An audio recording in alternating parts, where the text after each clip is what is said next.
Ever wonder what chickens do when you're not looking?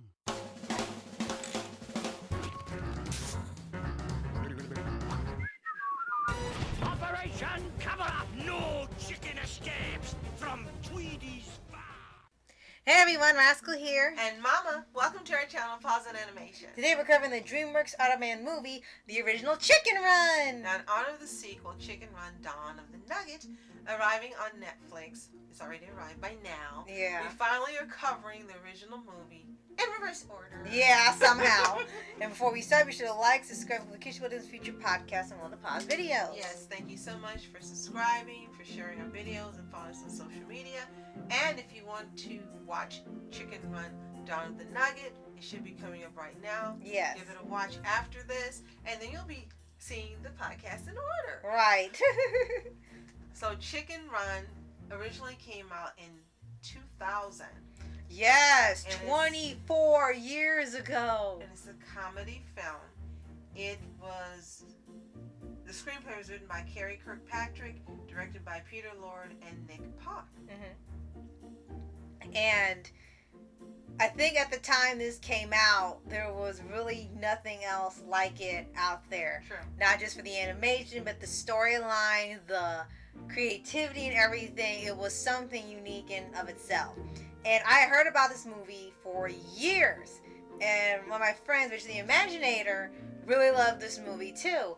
And I don't recall if I'd ever seen it before. I had seen it come out multiple times, but I don't recall if I ever watched the film on my own. So one day it finally released on Netflix because of Netflix going to have the sequel way down the line. So it was in the summer of 2023. I said, okay, we can see it together now. They're having it on there so we can watch it just in time for it. The only thing I knew about it was that the whole movie was a parody / homage to The Great Escape, and it's been described as Great Escape with chickens. And the only reason I know the movie and have seen it because I watched it with our Nana. Right. And it had some of her favorite actors in it. And that's why we ended up watching it. And when you said that, I was like, okay, I've seen that. Oh my goodness, I've seen it. Right. And I had never seen the movie, so I didn't know the difference. And you probably never will. It's not the type of movie you would watch, but I would watch different things with her just to be exposed to different types of movies, and because it was fun sitting and watching with her. And I did that with a lot of my older relatives. I would watch things that I never on my own would have ever watched. Right. And they were like watching it probably for the umpteenth time. Right. But that's how I learned about so many movies I never would know about. Exactly. And The Great Escape is another of them. Right. And it had Steve McQueen, who at the time when the movie came out and during the 60s was a hunk. And there are women still drooling over Steve McQueen. And so that's another reason that Hannah was watching the movie. Right. And what I think is funny is that, as I just said, oh, I know it's like it's a Great Escape with Chickens. It's supposed to be the whole thing is like their version of it.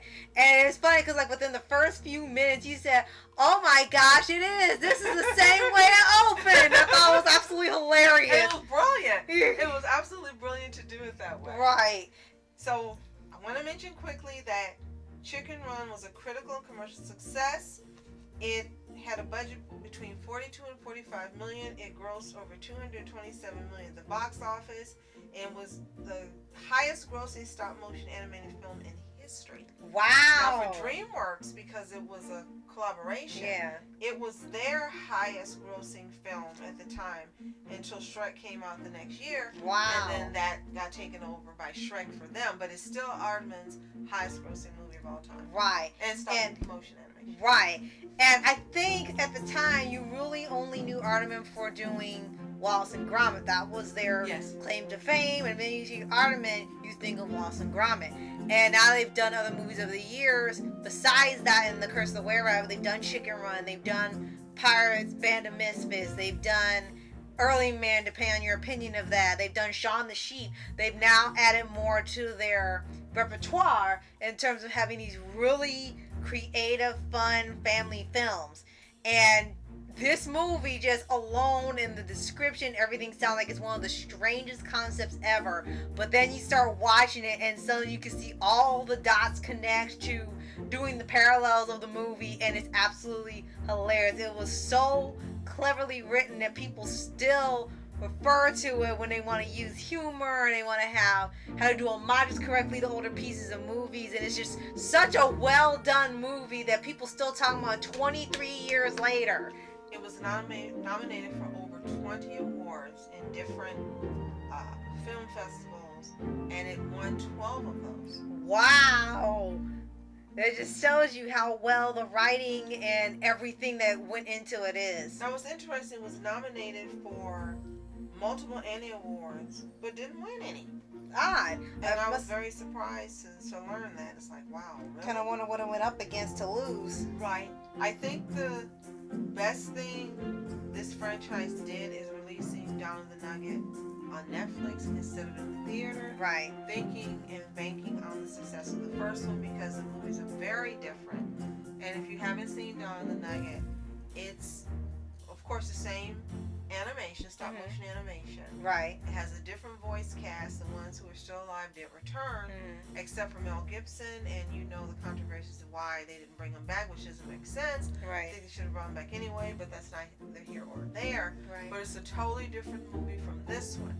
And the charm and the endearing feelings and the fun and the ridiculousness and the spoof of The Great Escape and all those things aren't in the second movie. They just aren't. Yeah. So if you've never seen Chicken Run or Down the Nugget, you should start with Chicken Run, the original. Right. And don't go to the second one first, because Right, you'll be lost. it'll be a whole different experience, and you'll be thinking, well, the first movie is going to be like that, but it isn't. No, it's not. It's two completely different films. And the story with this one is that if you've never seen it, it's supposed to be about this chicken farm, and there's the lead, I guess you could say the lead character, the lead chicken is Ginger, and she's constantly trying to escape the chicken farm day in and day out, and she always gets caught thrown back into the brig, might as well be. And the farm is run by Mrs. Tweedy and her husband, and they kind of just overwork the chickens into making eggs. And she sells the eggs and tries to get as many as possible as before they had all the machines and everything. So it was trying to have them a strict diet and routine and everything to produce as many eggs as possible and get money. And if a chicken doesn't produce a quota or something, then they get turned into fried chicken, basically. And it's like, oh gosh, yes, they went there. And it's like, well, that is what a chicken farm does. It's just taken to the extreme lengths with this. And somehow made comedic. Right. And here with Jenna, she had enough of seeing some of her friends go like that. So she's been trying to literally hatch a scheme for years to get out. And lo and behold, the miracle comes in the form of Rocky the Rooster. And they think from the poster that came with them that he's a flying rooster. And they want him to teach them how to fly so they can fly the coop. And it's like, I don't think that's how that works. That was some of the witty stuff that was in it. Yes, absolutely. All throughout the movie, unlike Down the Nugget, or how the chicken crossed the road. That was the most brilliant thing in the entire movie. And it was like, okay, we're going to get more of that, but we didn't. Right. In this movie, it was throughout the movie. Yes, absolutely. And there's so many great parts of it. There's lots of great humor. And he kind of just goes along with what they're thinking. Instead of telling them, oh, I can't fly, he just kind of keeps going because he thinks they kind of want something else until they tell him why they need his help. It's hilarious, like a little innuendo there. And he's like, oh, I'll train you. And it's like, you know the training's going to amount to nothing. He has them doing exercises, wing exercises. Feel the wind under your wings. Imagine yourself flying. Like, these hens are bigger than a dog. I don't think they're going to fly. They're like turkeys. But somehow it all works out in the end, and you have to watch it to see. Oh gosh, this is one of the craziest endings ever. So I want to talk about the cast, because again, the majority of these people did not return for Down the Nugget. Yeah. He had Julia SOFHAB as Ginger, voiced by Tandy Newton in Down the Nugget. Right. And from what I see, she's still alive. I don't know what happened. Yeah, me either. Yeah, Mel Gibson is Rocky. He was perfect. He was wonderful. Mm-hmm. But in the new one, they had Zachary Levi.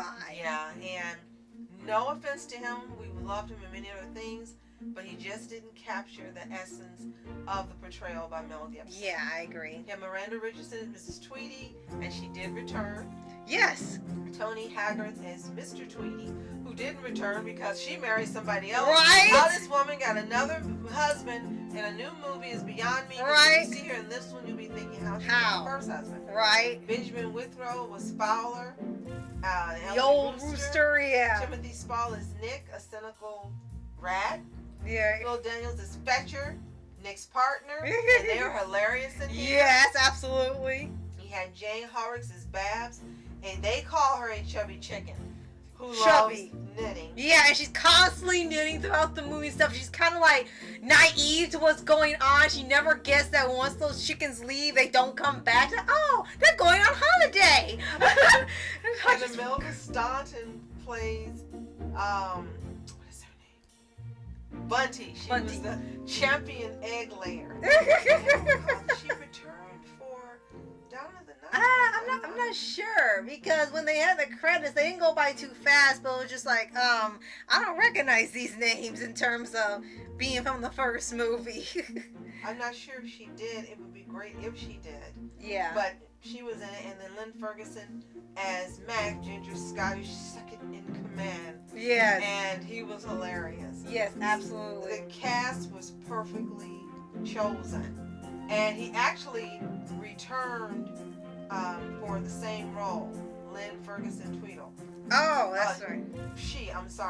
Returned for the same role. And she's actually the sister of Craig Ferguson. No way. Okay. Another famous VA. Yes. And I think for me, even if Chicken Run never got that sequel, and it's really a sequel no one expected this movie to have because of how it ends without spoilers. It does have a happy ending, but it seemed like it was just a closed book. Like, okay, everything worked out. This is the end of the story. This was great. It was a great thing. Then all of a sudden you hear about a sequel and it's like, huh? Why? Its story's over. And it told in such a great way and in a great, it was form of creativity. Everything was perfect about it, from cast to story to writing to humor, everything. It was probably a near perfect film. And they really didn't have to add anything to it. And if it has flaws, it's very little flaws. It's probably one of their best movies, not for Ardaman ever. And then DreamWorks being in collaboration with it, it's one of their early biggest achievements, like you said, right before Shrek. So this was just like a good luck movie for both studios and for animation, because it definitely has one of those underrated legacies of being such a just really great film to watch, and you could just keep watching over and over again. Imelda Staunton did return for Dawn of the Nugget. Okay. And Fowler's voice actor passed away in 2017. Yeah, we understood that. David Bradley. Yeah, we understood that one. But this is just a joy of a movie. It's so much fun to watch. You'll want to watch the second time to see the things you may have missed the first time. And again, Ardaman is known for stop animation, and even the movies that aren't so great, like Early Man, you still have the excellent animation in every movie they make. Right. And they're known for this. They are experts at this. They are the, they're not even experts. They are the kings or something. Yes, yeah. Of stop animation. No Yes. one does it better than them. And others try, and they do a pretty good job, but they just haven't reached the pinnacle as Aardman has. Right. And you miss them from making these type of movies. I want some new movies. I don't want sequels. Right. I want to see something different. I know they're supposed to be doing another Wallace and Gromit movie. Yeah, and we hadn't seen one in years, so that one at least we're fine with. And I hope they'll be as bright and witty and entertaining as the other two Wallace and Gromit movies, hopefully. Yeah. So if you've seen Chicken Run, and we know you have. Right, you Let had us to. know what you think in the comments below. We know you love it. Tell us what you love about it. Who's your favorite character? And if you've watched Dawn of the Nugget. Right. If you haven't seen it, both of these movies right now are available on Netflix to stream. And give them both a watch. Come back and tell us what you think. Don't forget to follow us on social media. We're on Pinterest, Twitter X, and Instagram. We're on Twitter every single day. Yep. Stop by, say hello. Let us know to give you a follow. Hit us up in DMs. We'd love to hear from you. Yes. And if you haven't already, subscribe for updates, including videos, favorite anime series, anime shows, and all things animation. Absolutely. Thank you so much for watching Mask Entertainment. And Mom Entertainment. Have a fantastic day. Peace.